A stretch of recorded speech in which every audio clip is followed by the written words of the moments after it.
예, 인터뷰 하나 진행해 볼까 합니다. 어제는 윤 대통령의 9차 변론이 있었습니다. 주목할 만한 몇 가지 장면이 있었습니다. 청자 여러분도 아마 많이들 보셨을 텐데요. 윤 대통령은 왔다가 그냥 돌아갔고요. 최포지 씨의 미스터리를 풀 인물이 조지호 경찰청장이라고도 지목이 됐는데 이분의 검찰 조서 내용이 공개가 됐습니다. 여기에 반발해서 윤 대통령 측 대리인 일부는 또 퇴정까지 했고요. 두루두루 관련된 내용 짚어보겠습니다. 국회 탄핵소추위원이기도 하죠. 더불어민주당의 박균택 의원님, 어서 오십시오. 예, 안녕하십니까? 오랜만에 뵙습니다. 예. 예. 활약이 크시던데요. 아유, 뭐 특별히 하는 일도 없습니다. 아이 무슨 말씀? 결과가 모든 걸 다 설명을 할 텐데 네, 결과가 좋도록 더 노력해야 할 것 같습니다. 알겠습니다. 제가 사실은 뉴스를 보다가 언젠가 깜짝 놀랐어요. 제가 아는 박균택이라는 분은 저렇게 고함 지르는 분이 아닌데 버럭 고함 지르시더라고. 법사위 힘드시죠? 뭐 조금 분주하기는 한 것 같습니다. 그죠? 늘 좀 시끄럽고. 예, 하실만 하세요? 예, 뭐 적응을 잘 하도록 노력하고 있습니다. 알겠습니다. 좀 전에 제가 뉴스연구소에서 짚어본 내용인데 마침 우리 저 원님이 검찰의 고위직까지 하셨으니까 한번 여쭤볼게요. 서부지검에서 왜 김성훈 경호실 차장하고 본부장의 영장을 3번씩이나 지금 뭐 발련지 기각인지 모르겠습니다만 되돌려 보냈어요. 이거 어떻게 봐야 됩니까? 이해가 안 가는 일입니다. 그래요? 이해가 안 가다 보니까 이제 두 가지 설이 있었습니다. 서부지검 검찰청의 간부가 친윤이라서 그렇다는 설이 있고 네. 또 그 대검의 간부가 김용현과 서로 그 통화를 주고받았던 네. 뭐 이런 내용들이 그 김성훈이 제거될 경우에 네. 압수수색 영장 집행을 거부해 줄 사람이 없어서 그 통화 내역이 드러날까봐 그렇다.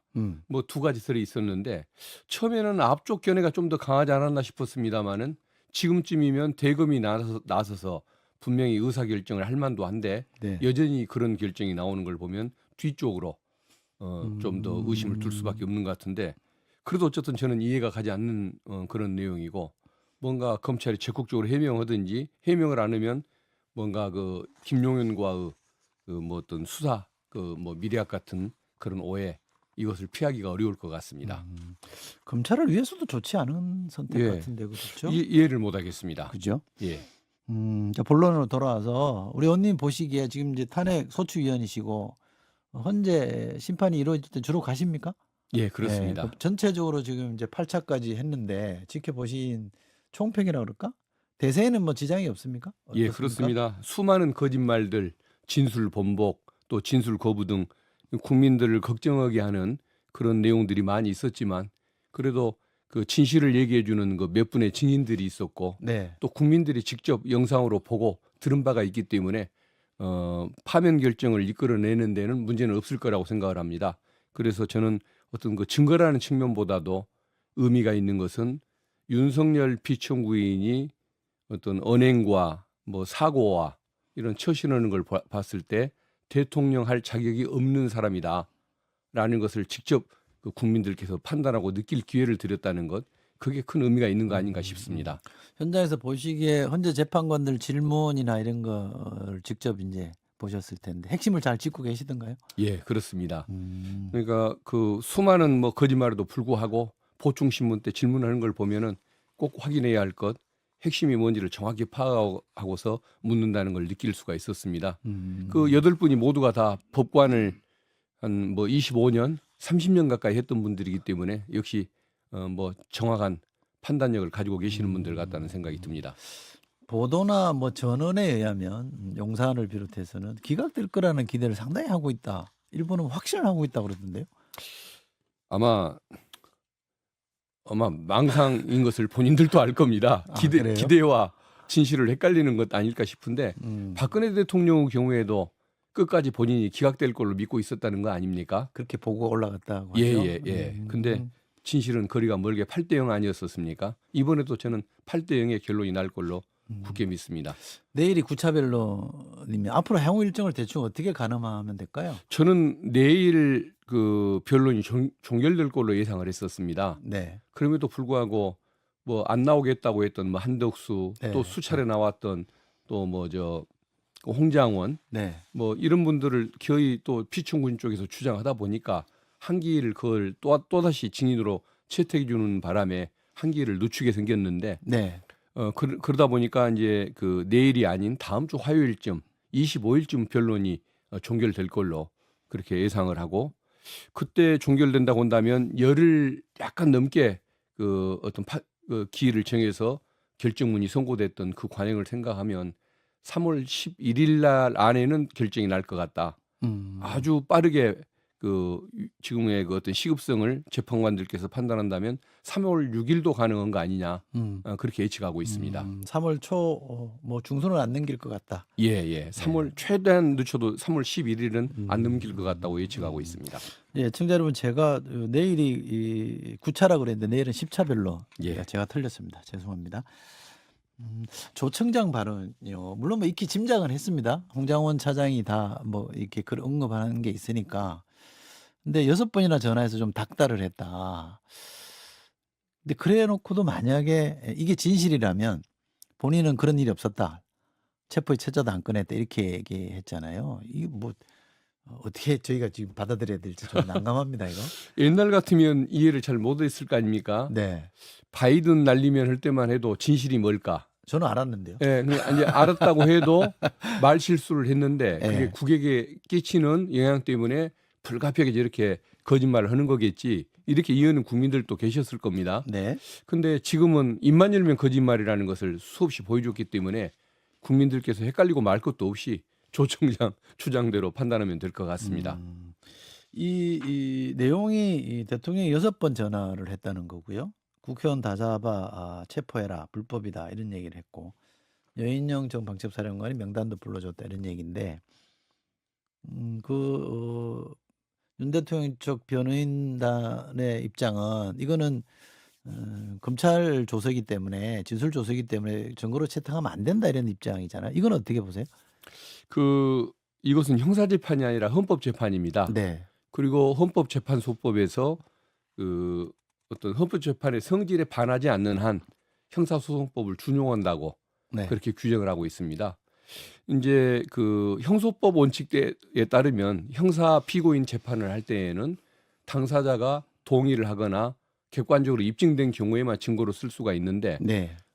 상식에 부합하면 국민 상식으로 봤을 때 그게 진실일 수밖에 없다라든가 거기에 대해서 본인이 동의한 진술 조서가 분명하면 그걸 증거로 채택할 수 있게끔 헌법재판소가 그렇게 운영을 해왔습니다. 네. 이상민 장관 때도 마찬가지고 뭐 안모 검사 탄핵 심판 때도 마찬가지였고 네. 지금까지 늘 해왔던 법칙인 겁니다.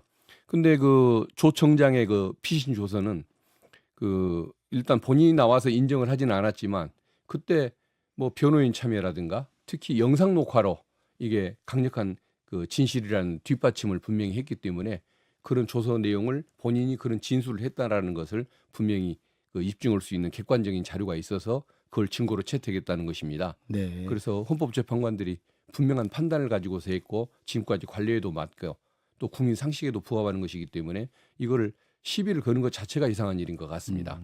일부 그 기소되신 분들 중에 일부는 검찰에서 밝힌 내용하고 다른 내용을 지금 헌재 와서 얘기하신 분들도 있잖아요. 말을 예. 좀 바꾼다든지. 예. 그럼 조지아 청장도 그럴 가능성은 있을까요? 여인영이나 그다음에 이진우 예. 이런 분들은 말을 바꿨고 또 곽종훈 사령관은 진실을 지금 일관되게 말을 그대로 얘기하시죠. 일관되게 예. 유지하고 있지 않습니까?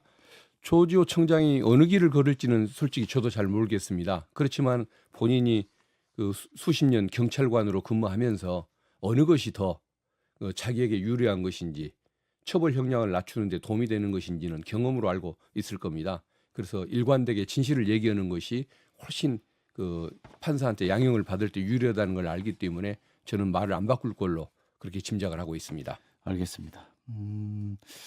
김현태 707 특임단장 이분도 이제 현재 나와서 말이 좀 바뀌신 분 중에 하나고 예.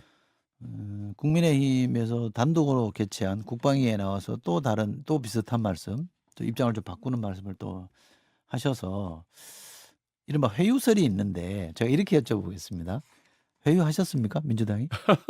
아니 진실을 얘기해 달라고 얘기를 했고 네. 메모를 해가면서 진상이 맞는지 진술에 모순점이 없는지 그걸 진상을 확인하기 위한 대화를 나눈 거 아닙니까? 네. 그리고 실제 그런 말을 했는지는 모르겠지만 진실을 얘기하면 우리가 보호해 주도록 노력하겠다라고 했었을 때 네. 이게 회유입니까? 음. 진실을 얘기하는 것이 어떻게 회유가 될 수 있습니까? 음. 그래서 그것을 회유라고 비판하고 정치 공작이라고 얘기하는 분들이 오히려 문제인 것 같고, 오히려 그 김현태 그 저 특임 단장 거기가 기자들 앞에서 본인이 스스로 기자회견 자청해서 진실을 얘기하고 잘못했다고 반성을 했지 않습니까? 저도 근데 그 봤습니다. 사람을 예. 데려다가 오히려 거짓말하게 만드는 본인들이 지금 정치 공작을 하고 회유를 하는 것이지, 누가 도대체 그 잘못을 하고 있는지 양심이 있으면 스스로 알 것입니다. 그리고 이제 국민들께서 헷갈릴 만한 것이, 헷갈릴 수가 있는 것이, 누구는 진실을 얘기하고 누구는 거짓을 얘기하는 걸까? 거짓을 얘기하는 사람들이 보통 진술이 바뀌지 않습니까? 네. 근데 그 말이 바뀌는 사람들의 특성과 이번에 그 일관성을 유지하고 있는 홍장원, 또 소방 본부장, 네. 조성현, 곽종근, 이 사람들의 특징이 뭔가를 생각해 보면, 말을 바꾸는 사람들은 적극적으로 개입을 했던 사람이거나 실행을 했던 사람이라는 특징이 있고, 네. 말 일관성을 유지하는 사람들은 지시를 거부를 했거나 따르지 않았거나 최소한도로 그 응하려고 노력했다는 그 공통점이 있습니다. 네. 그렇기 때문에 그 누가 진실을 얘기할지는 뭐 사안을 봐도 상식으로 판단이 가능할 것 같습니다.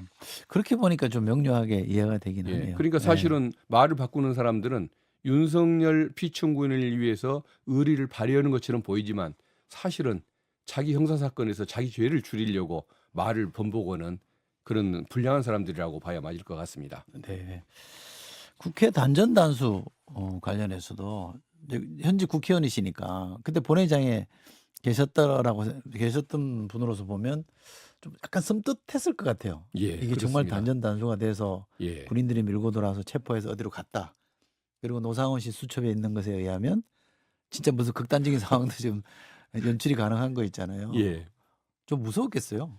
사실은 그렇죠. 예. 특히 이제 저 같은 경우는 그 80년대 대학생 음. 시절을 보냈던 사람으로서의 이런 공포감이 있지 않습니까? 네. 그러다 보니까 뭐 사실 저게 계획대로 됐었고 겸군들이 실제 그 말을 충실하게 이행했었으면 저는 뭐 이 자리에 나올 수가 없는 신세가 돼 있을 거 아닙니까?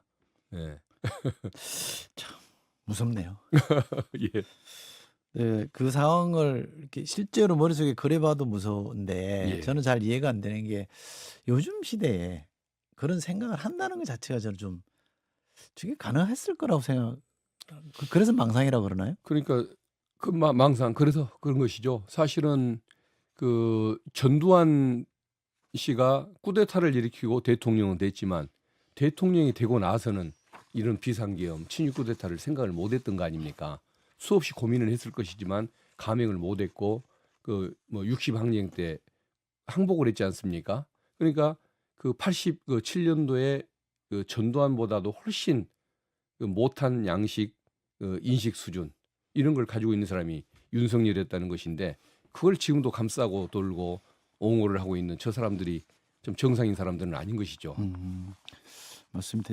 어떤 역사학자의 분석이 하니까 전두환 당시 대통령도 진입 쿠데타를 한번 시도하려다가 접었다 뭐 이런 예. 얘기도 하더만요. 예. 노상원 씨 수첩 조금 더 얘기를 해볼게요. 근데 왜 이게 상당히 심각한 내용들이 많이 들어있고 사람 이름도 다 들어있고 구체적인데 왜 검찰 조사에 이게 빠졌을까요? 아마 제가 보기에는 경찰에서는 김용현 장관이 불러주는 대로 썼다라고 아마 그 노상원 씨가 얘기를 하다가 네. 검찰에 가서 아마 진술을 거부했던 걸로 네. 그렇게 알고 있습니다. 그러다 보니까 이게 이제 증거 능력이 있는 거냐 없는 거냐에 대한 약간 그 다툼이 있어서 그런 것이 아닐까 싶긴 한데, 그 안에 있는 내용들이 보면은 그 실제 실행으로 이어지거나 또 어떤 증거로 뒷받침되는 부분들이 있고, 또 경찰에서 그게 진실이라고 김용현 장관이 불러주는 대로 썼다라고 얘기했던 적이 있다고 한다면, 저는 이 부분은 당연히 증거로 채택이 되고 그 내용대로 기소가 이루어지거나 이런 조치가 맞았던 것이 아닌가 생각이 됩니다. 그럼에도 불구하고 어쨌든 증거로 채택하든 하지 않든 사건의 진상을 파악하는 자료가 되거나 또 상황을 또 이렇게 파악하는데 뒷받침하는 자료가 된다는 것 정도는 분명히 이해는 되는 부분일 것 같습니다. 지금은 이제 증거로 채택할 수는 없습니까? 이미 어, 기소가 됐기 때문에 아니요, 아닙니다. 그걸 수 또 예를 들어 보안 조사를 한다든가 이걸 통해서 충분히 저 증거로 제출이 될 수가 있습니다. 그럴 가능성이 있는 예, 거군요. 예, 그렇습니다. 그 수첩에 의하면 이런 외환을 시도했다는 흔적도 많이 남아 있잖아요. 예, 그 부분도 맞습니다. 뭐 경찰이 추가로 수사를 한다 그러던데. 예. 뭐 좀 민주당에서 파악하고 있는 좀 내용이 있습니까? 그 기사를 통해서 알고 있는 정도 수준 외에는 따로 파악을 하고 있지는 않습니다만은 실제 그 북한을 이용하려는 계획이 있었고 네. 그다음에 도저히 그 정보사 요원들이 움직일 때가 아닌 때에 몽골에 있는 북한 대사관 접촉을 그 계엄을 앞두고 그 접촉했던 그 정황들이 드러나지 않습니까? 그러게요. 이런 걸 생각하면은 실제 그게 진실일 가능성이 있고 만약에 그 상황이 북한을 이용하는 것이고 특히 국지전의 발생 같은 것들을 계엄에 이용하려는 계획을 가지고 있었다든가 이런 식으로 조금만 더 뒷받침이 되면 이건 외환죄를 적용하거나 외환죄가 아니라도 그 비슷하게 규정이 되어 있는 일반 이적죄 이걸 충분히 적용할 수도 있는 사안이라고 생각하고 철저히 수사가 이루어져야 할 부분입니다. 사실은 이 부분을 지난 내란 특검법에 집어넣으려고 했던 것인데 국힘에서 하도 반발을 해서 그걸 포함을 시키지 못했던 그런 사례가 있었습니다. 그런데 지금 말씀은 충분히 이해합니다만 다른 한편으로 이렇게 반론할 수도 있을 것 같아요. 만약 외환죄 또는 이적죄에 관련해서 수사를 한다 그러면 군에 많은 사람들이 조사를 받고 이러면 이제 군은 사기도 떨어지고 좀 그런 영향이 좀 크지 않겠냐. 우리가 남북이 대치하고 있는데 이런 우려를 제기하시는 분들에게는 어떤 말씀 주실 수 있을까요?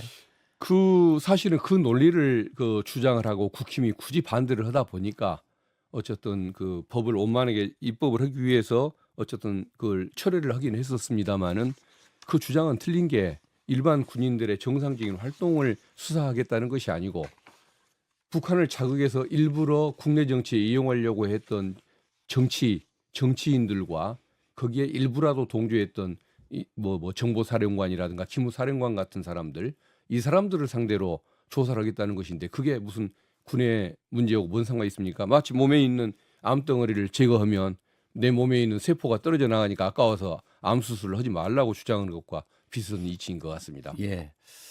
윤 대통령 측에서요. 왜 뭐 중대 결심문을 했지 않습니까? 헌재가 뭐 계속 불공정하게 한다면. 예. 그래서 일각에는 그 중대 결심이 하야다 이런 주장도 있긴 한데 중대 결심으로 어떤 선택이 가능할까요? 아마 변호인들이 전원 사퇴를 해서 재판 일정에 협조를 않겠다 예. 이것이거나 예. 아니면은 파면 결정이 뻔하게 느껴지니까 사실은 하야란 말을 쓸 자격도 없죠. 그냥 네. 자진 사퇴를 하겠다. 이 둘 중에 하나를 취할 걸로 예상이 됩니다. 앞에 만약에 변호인단이 다 사퇴하면 일정에 차질이 있습니까? 하루쯤은 헌법재판관들도 하루. 기회를 공전할 수도 있는데 그냥 진행해도 되는 게 법에 보면 예. 변호인이 반드시 있어야 한다고 돼 있지만 피청구인 본인이 변호사 자격을 가지고 있는 경우에는 변호인이 없어도 된다고 그렇게 규정을 하고 있습니다. 그래서 강행이 가능하다는 윤 대통령이 변호사 자격이 있으니까. 예, 그렇습니다. 그래서 원칙적으로 문제는 없는 걸로 보여집니다. 두 번째 자진 사퇴 가능성은 어떻게 보세요? 민주당에서는.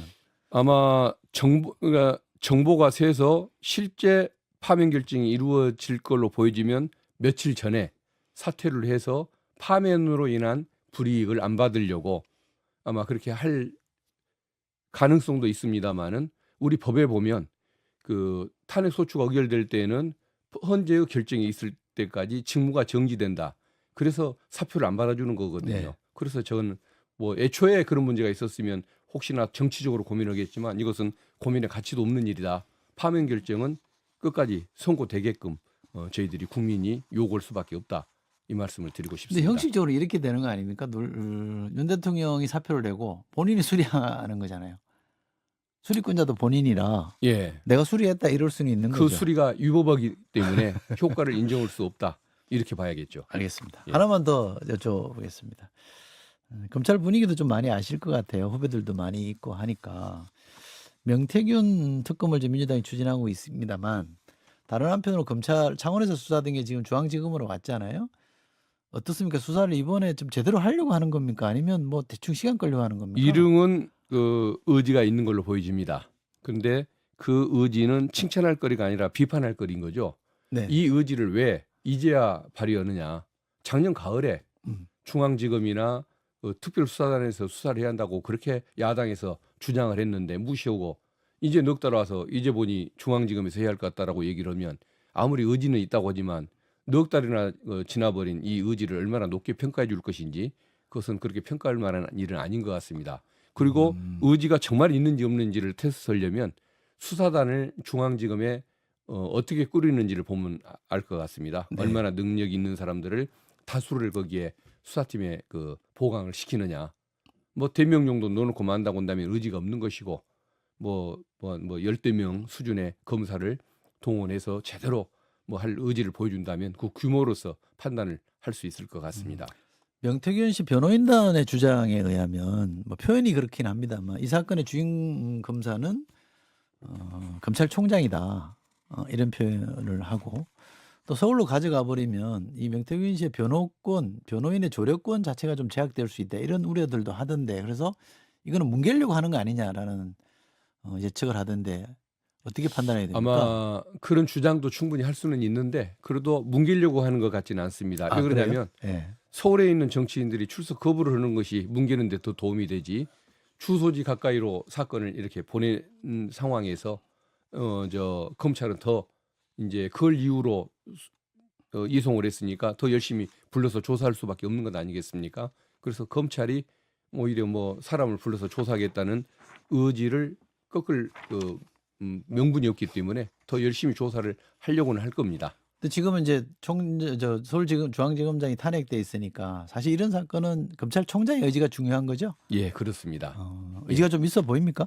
뭐 뒤늦은 의지가 아쉽지만 있다고 보고 그러나 아까도 말씀드린 것처럼 수사팀 꾸리는 규모를 보고서 한번 최종 판단을 해야 할 것 같습니다. 알겠습니다. 오늘 여기까지 하겠습니다. 더불어민주당 박균택 의원 모시고 얘기 나눠봤습니다. 고맙습니다. 예, 감사합니다.